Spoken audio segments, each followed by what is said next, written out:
Now I'm going to introduce our wonderful speaker today, Darlene McCormick. Darlene said this speech was too long for her, but I can't praise her enough, so we're going to say the whole speech. Darlene was born into a family where love was a way of life and kindness was practiced and knowing was welcome. After an amazing journey full of twists and turns, she was led to Cassadaga and became an SCSCMA certified medium and spiritual healer. Throughout the journey, it became apparent that learning to love oneself allows one to love others in a more meaningful way. Darlene sees that the perceived injustice of watching those you love cross over, fear-based, religious, or business practices to overcome, and negative attitudes and petty jealousies can become blocks to higher vibration. Darlene believes that by being aware of them, it has allowed her to find new freedoms and abilities and to expand the gifts that God has given her. Darlene believes that we all are meant to be joyous, and she lives her life in a way that allows her to share her joy with others in everything she does. Please join me in welcoming Darlene McCormick. Thank you. Here's my shucks moment. And that song was beautiful, and it's a perfect segue into what we're going to be talking about today.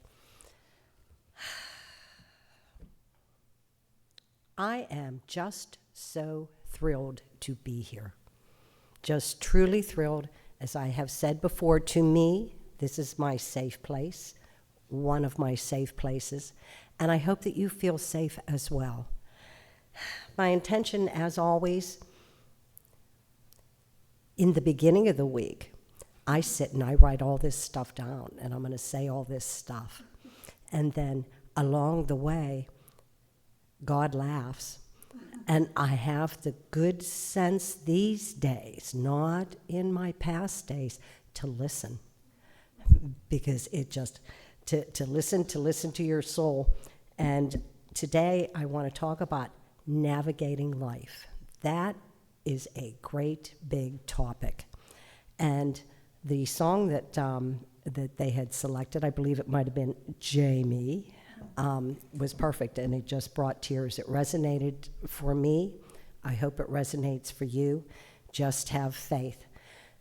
This past week, I was especially observant of the self-speak.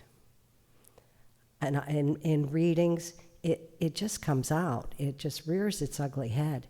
You know, when you were going to, and just start at the beginning of the path, take it back for a minute, Darlene.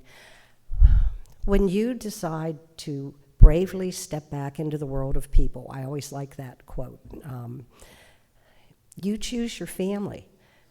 Some say, no way I chose that. Some say, I did all right, little up, little down, just like life, it's supposed to be. And a whole third don't really know their family, or they don't really know the souls of their parents, because possibly there's drugs and there's alcohol and all of those things that can confuse, and some people were adopted. But you do step back in. So now there you are, a soul. And you're placed in this little bitty body that you don't know how to run, and you get to keep some of it. Remember that all of this is my perspective, and I invite you to hear it and then take what makes sense for you.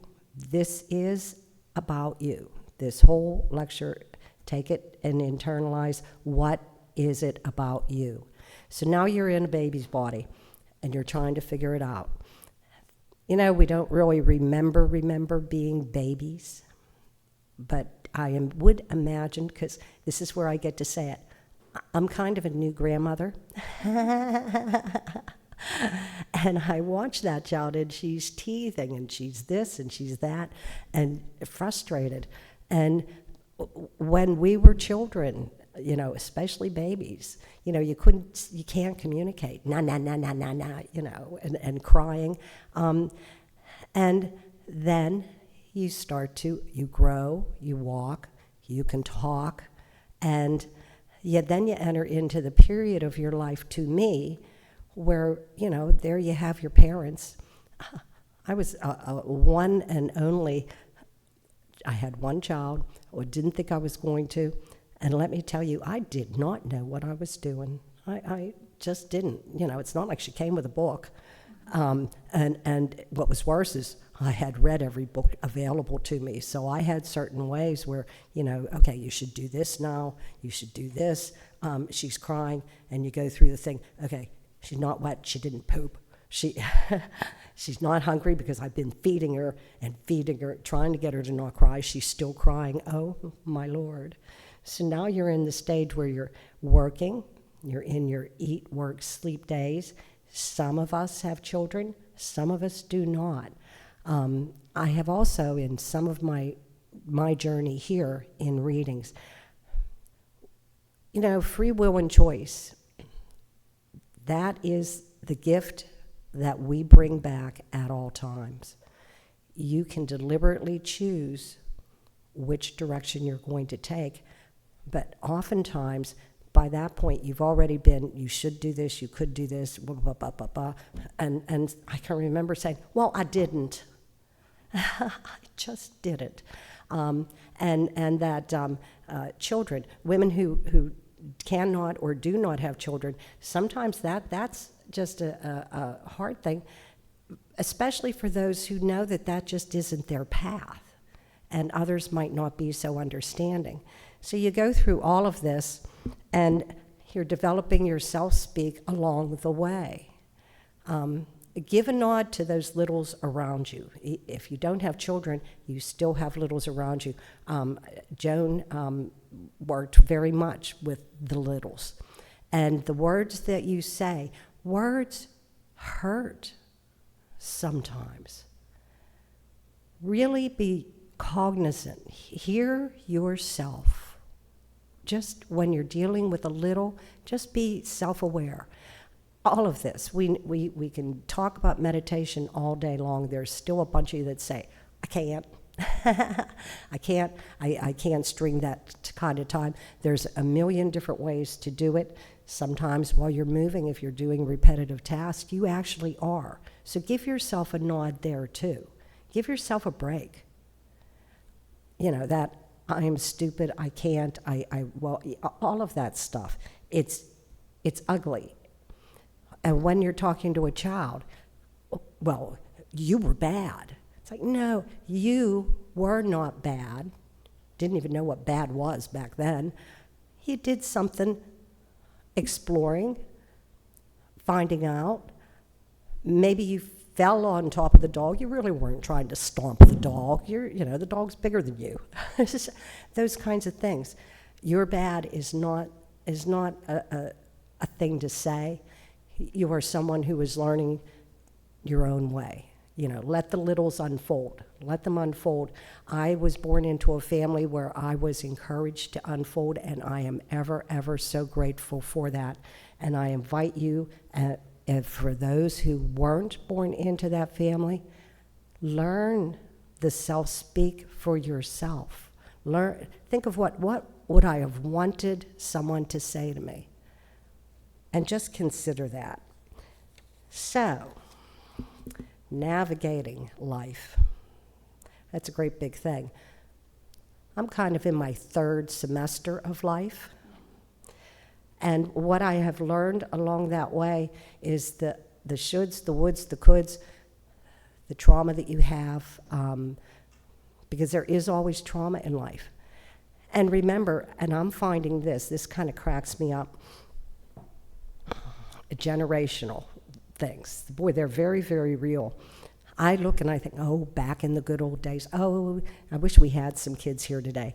But they're sitting in front of a screen, or, oh, dear Lord, what's the president doing now? What did our past president do? All of this stuff. Every generation has had this type of thoughts, these types of fears, and take comfort in the fact that, the good old days, my parents had their good old days, and they sure as heck didn't include rock and roll and Woodstock and all of that. So, and social media. Give a nod to social media. Don't let it become your source of information, So all of us, every stage, you were a child, you were an adolescent, now you're in your 20s. I lived through my 20s. Did anybody run amok at some point when they were younger?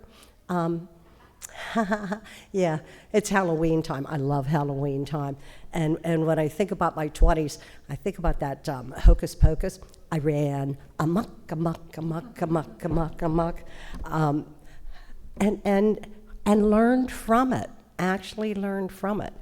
So even being self-aware, forgiveness, and if we have enough time, we'll get to that. Like I said, I'm not sure how this is all playing out, but it certainly is playing. We're here to play. We have one of our teachers of natural law, Diane Davis, it's contrast. Yeah, good, you have to have evil. Focus on the light. Focus on the lighter side of it.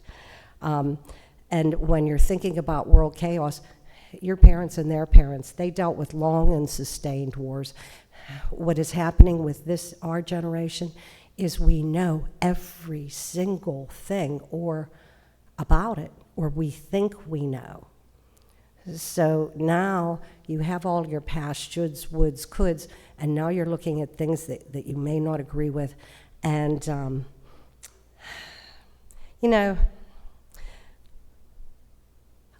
here it comes. Think of the witch from The Wizard of Oz as she melts away.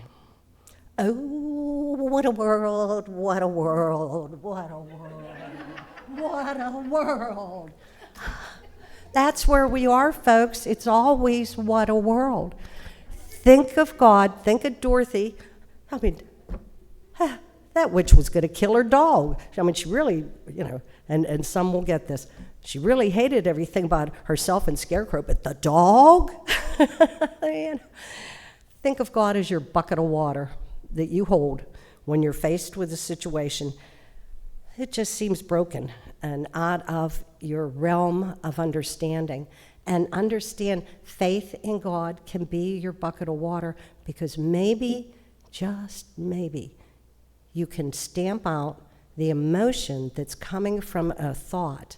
This is bad, this is bad, this is bad. The emotion comes in, every emotion that you ever associated with a bad thing from when you were a little comes flooding back in, and you're acting as though it was still yesterday. Leave things in the past where they belong. To be able to do that is to just free will deliberately choose how you react.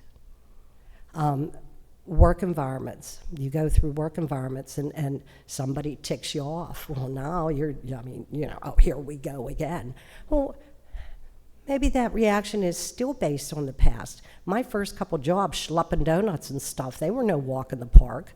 And yet, had I held strong with it, I could have been a manager and maybe owned a dozen now coffee and donuts. It's just like coffee's just a thing. I could be rich. But you can't look back, looking forward. So when we think about this negative self-speak, of course, there is always Google. and that is what I started with before I walked in here all week long. I'm sitting outside. I've learned after years, just get yourself outside. It goes a lot easier, and breathe. So whenever you go on to Google to self-speak, a world of information comes through. Discern what speaks to you. Discern from what I'm saying. What do you resonate with and what don't you? And take what does. Just take the stuff that does and make it your own. So we're going to dissect this a little bit. And we're going to refer to Dr. Shad Helmsletter, PhD. And he's convinced that there are 5 levels of self-speak. And it really does, and it comes along terms, but I'm gonna buzz through this part and then say what I think, because this is my perspective and I get to. First step being negative acceptance. To me, that's hurtful talk that comes from the ego, and it's issued out of fear of failure. And that, of course, a nod to fear and anger. Fear very often, very, very often, uses the mask of anger to hide their vulnerability. It's something that I believe is learned from your past. It's like, oh, I'm afraid, I can't let anybody know that I'm afraid. I can remember going home in the dark, and where there was a street light, I'd stroll. Where there wasn't, I ran so hard there were tears coming out of my eyes to just get me out of the dark. So, that negative acceptance little term, it's really the I can't, I'm so stupid, I'm so this, I'm so that, and it just goes on from there. And then the second one, which I have here. See, this is the gift of doing it on the wing. There's some stuff that I really want to say, and for some reason, it's the boring stuff. So I just took a minute to flip through my stuff and find it, because the second one is the recognition of change. The recognition that you need to change, that what you are doing is not working for you at this time in your life. And to me, that's the first glimmer of hope in all of that, these 5 little steps.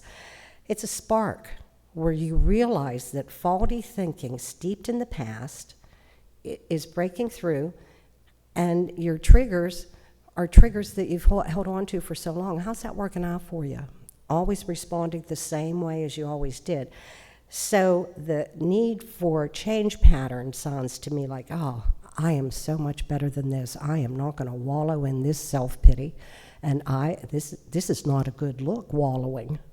And it's time to move on. That's when the decision for change, third step. The decision of change is the area where that glimmer of hope is a little weak, but you're setting the intention.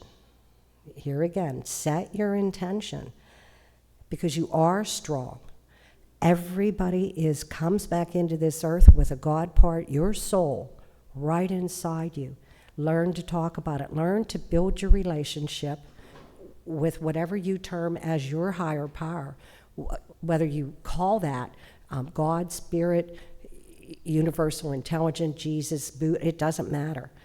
Having that faith, recognizing that best part of you, which is your God part, will carry you through to becoming, and this is number 4, a better you. Now, people that study natural law would say, well, what makes that better? It's only better if you feel better. If you can change and turn something that you always react to in a certain manner and change it, and choose to remember the thought that occurred to you right before the emotion slams in and skews your perception of all of those, that one inane thought or something that somebody said or something that you just thought, and all of a sudden you're in an uproar. So the better you is, it's different this time. I am capable. I will succeed. Before I walked in here today, I said, yeah, I'm capable. I'll succeed. I'll succeed. I'll succeed. I'll succeed. Sometimes I should really listen to my own self and be more self-aware. And the 5th one being universal affirmation. And this is, to me, is just what I've just said. You actually realize your own self-worth. Nobody in the universe has your fingerprints. I listened to positive affirmations, particularly at one time in my life where I thought, the whole world was against me. And yes, the sky is too falling. And that wallow period that I mentioned that was not very attractive. So, self-talk, you can make it a tool to shore yourself up.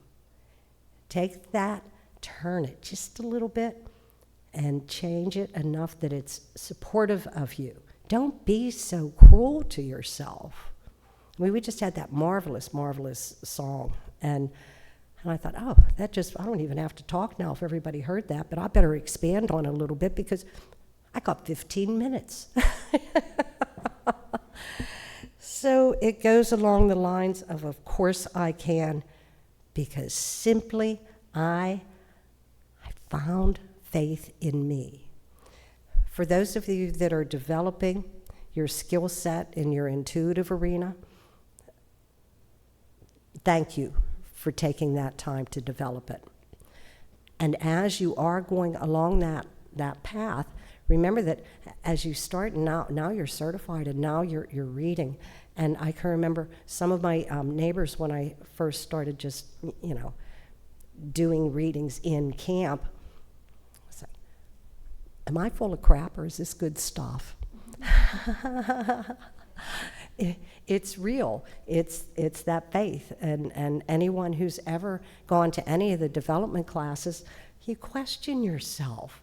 It's like, oh, dear God, by the grace of God, you're here, and you're here in this church at this time.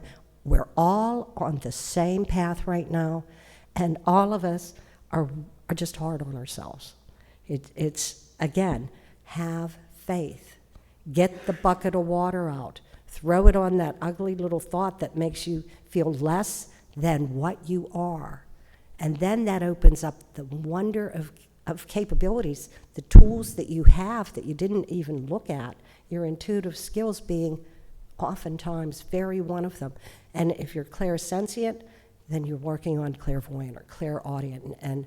And healing is very, very, this is kind of an extension of the Lyceum that I did a couple weeks ago.